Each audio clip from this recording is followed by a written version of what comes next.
मैं doctor Sumitra Meena, associate professor zoology, class BSc part first. प्रिय विद्यार्थियों, अपन ने पिछले वीडियो में सेक्स डिटर्मिनेशन की विभिन्न जो विधियां हैं उसके ऊपर अध्ययन किया था और आपने देखा कि किस तरह से सेक्स डिटर्मिनेशन किसी एक फैक्टर पे डिपेंड नहीं करके अनेक फैक्टर के ऊपर डिपेंड करता है। सेक्स डिटर्मिनेशन की ऐसी ही विधि और देखने को मिलती हैं, जैसे हार्मोन्स जो है वो भी सेक्स डिटर्मिनेशन के लिए एक इम्पोर्टेंट रोल अदा करते हैं और काफ़ी हद तक हार्मोन्स भी सेक्स डिटर्मिनेशन के लिए रेस्पॉन्सिबल हैं। सेक्स डिटर्मिनेशन में हार्मोन्स का ये एक्सपेरिमेंट क्रू नामक साइंटिस्ट ने किया था। क्रू ने 1923 में हार्मोन्स का रोल मुर्गे के ऊपर एक्सपेरिमेंट करके दिया था। उन्होंने देखा कि एक मादा मुर्गी जो कई वर्षों तक बच्चे देती रही हैं, उसको यदि नर हार्मोन दिया जाए तो नर हार्मोन देने के बाद वह एक फर्टाइल मुर्गे के अंदर परिवर्तित हो जाती हैं, जबकि उसका जीनोम यदि हम देखें तो जीनोम में उस मुर्गी के अंदर फीमेल के क्रोमोसोम्स हैं, लेकिन मेल हार्मोन्स देने के कारण, मेल हार्मोन्स के आधिक्य के कारण वह फीमेल फर्टाइल मेल के अंदर परिवर्तित हो जाती हैं। क्रू ने ये भी देखा कि ये मुर्गी केवल मुर्गे में ही परिवर्तित नहीं होती हैं, बल्कि जिस तरह से मुर्गा बाग देता है मॉर्निंग में, ऐसे ही ये चेंज्ड मुर्गी जो मुर्गे में परिवर्तित हुई हैं ये भी बाग भी देती हैं। अर्थात हार्मोन्स की डोज जो है, यदि हम नर हार्मोन्स की डोज देते हैं तो इंडिविजुअल का जीनोमिकली चाहे वो फीमेल हो लेकिन मेल में कन्वर्ट हो जाता है।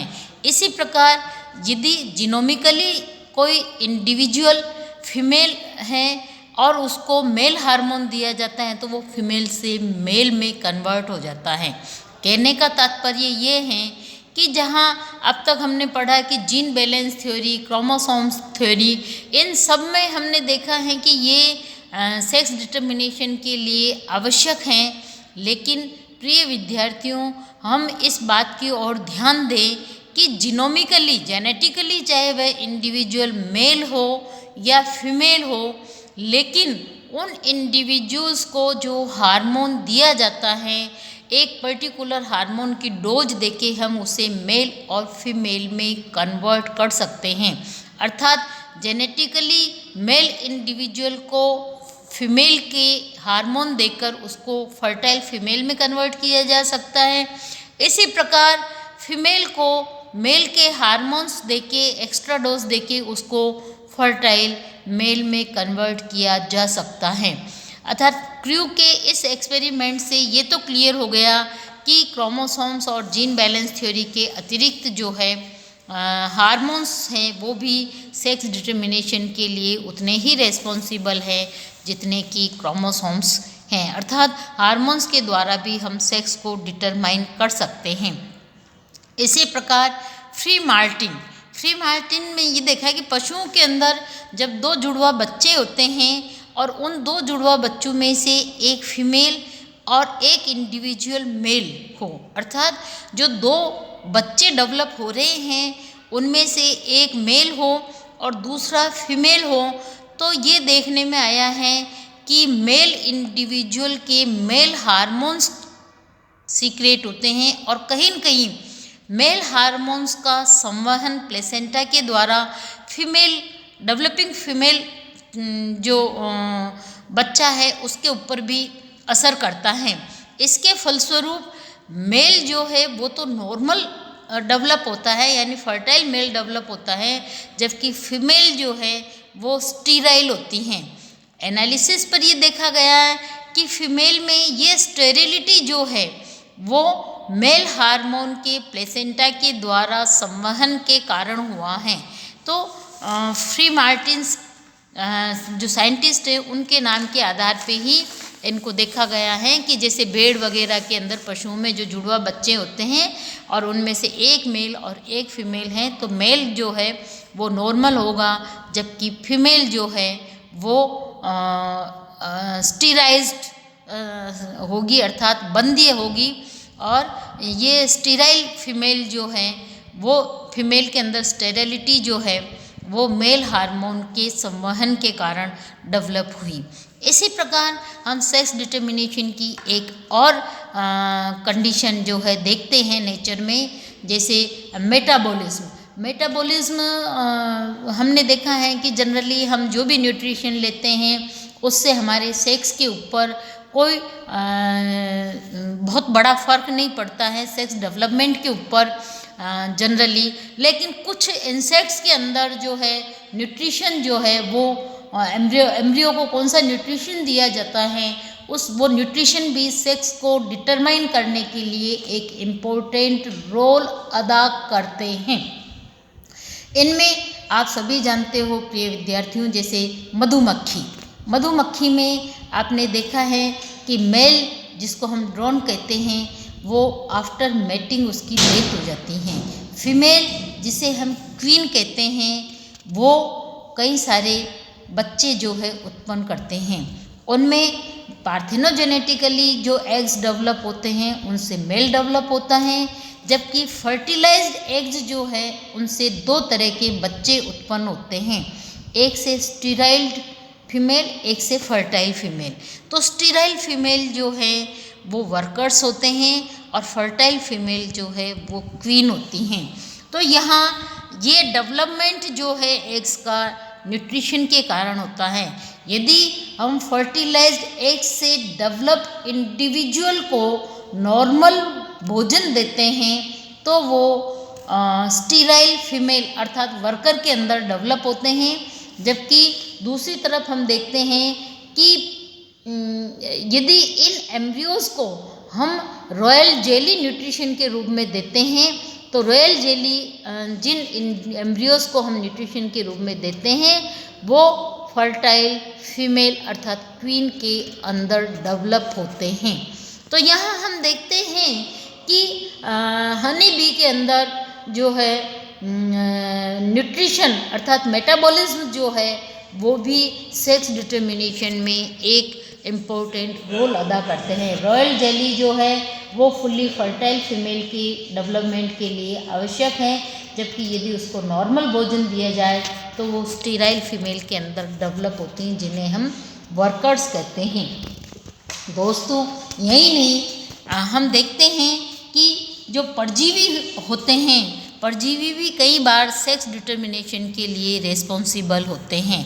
ऐसा एक एग्जाम्पल हमें देखने को मिलता है, आपने स्पोर्ट्स में भी देखा होगा कि सेक्युलाइना जो है वो एक पैरासाइट हैं और ये पैरासाइट सेक्स डिटर्मिनेशन को प्रभावित करता है। सेक्युलाइना यदि नर केकड़े के अंदर है तो वो इसके सेक्स को डेवलप करता है, सेक्स को जो है प्रभावित करता है और इसके कारण लिंग का परिवर्तन परजीवी की उपस्थिति के कारण होता है। और नर लिंग का है तो नर जो क्रेब है, सेक्युलाइना क्रेब के ऊपर पैरासाइट के रूप में रहता है। क्रेब भी आर्थ्रोपोड है, सेक्युलाइना भी एक आर्थ्रोपोड है। तो यदि सेक्युलाइना नर क्रेब के ऊपर एज ए पैरासाइट के रूप में रहता है तो उस नर क्रेब के अंदर फीमेल के सेकेंडरी सेक्सुअल कैरेक्टर्स डेवलप हो जाते हैं। तो नर क्रेब का फीमेल क्रेब में यह कन्वर्जन एक पैरासाइट सेक्युलाइना की उपस्थिति के कारण होता है। इस एग्जाम्पल से ये क्लियर हो जाता है कि सेक्स डिटर्मिनेशन जो है वो होस्ट के ऊपर डिपेंडेंट पैरासाइट की उपस्थिति के कारण जो है सेक्स को प्रभावित करता है। तो प्रिय विद्यार्थियों, हमने सेक्स डिटर्मिनेशन के जितने भी पिछले वीडियो देखे हैं और आज का वीडियो है, इन सब को यदि हम एक कंक्लूजन निकालें तो कंक्लूजन ये निकलता है कि सेक्स डिटर्मिनेशन के लिए कोई एक फैक्टर जो है वो रेस्पॉन्सिबल नहीं होके अनेक फैक्टर्स जो है वो सेक्स डिटर्मिनेशन के लिए रेस्पॉन्सिबल हैं। क्रोमोसोम्स भी सेक्स डिटर्मिनेशन के लिए रेस्पॉन्सिबल हैं। क्रोमोसोम्स में जीन बैलेंस थ्योरी जो है वो भी सेक्स डिटर्मिनेशन को अच्छे से एक्सप्लेन करते हैं। इसके अलावा फ्री मार्टिन्स हार्मोन्स और क्रू की हेन जो है, हार्मोन्स में क्रू ने हेन का जो एग्जाम्पल दिया है तो वो एग्जाम्पल्स मेटाबॉलिज्म और पैरासाइट्स की प्रेजेंस के कारण ये सभी फैक्टर्स जो है सेक्स डिटर्मिनेशन के लिए रेस्पॉन्सिबल हैं। अर्थात डिफरेंट टाइप के जीवों में सेक्स डिटर्मिनेशन के लिए रेस्पॉन्सिबल डिफरेंट फैक्टर्स हैं। कुछ जीवों में केवल क्रोमोसोम्स सेक्स डिटर्मिनेशन के लिए रेस्पॉन्सिबल हैं, लेकिन यदि क्रोमोसोम्स नॉर्मल है, जैसे फीमेल के अंदर XX क्रोमोसोम है और उसे मेल हार्मोन्स की हाई डोज दे दी जाए तो वो मेल इंडिविजुअल के अंदर चेंज हो जाता है। तो ये सारी बातें ये स्पष्ट करती हैं कि ये जितने भी फैक्टर्स जैसे chromosomes, genes, hormones, metabolism, parasites की प्रेजेंस, एनवायरनमेंट, जैसा कि हमने बोनीलिया में स्टडी किया था, तो एनवायरनमेंट अर्थात विसिनिटी जो है वो भी सेक्स डिटर्मिनेशन के लिए रिस्पॉन्सिबल होती है। हमने देखा है कि फीमेल बोनीलिया एक एनालिड प्राणी है, मैरीन, और इस फीमेल बोनीलिया जो है काफ़ी बड़ी होती है, मेल फीमेल के अंदर पैरासाइट के रूप में रहता है। तो वे बोनीलिया जो फीमेल के विसिनिटी में डेवलप होते हैं, बहुत सारे के सारे मेल में डेवलप होते हैं, जबकि फीमेल से दूर जो बोनीलिया डेवलप होते हैं वो मेल इंडिविजुअल के अंदर डेवलप होते हैं।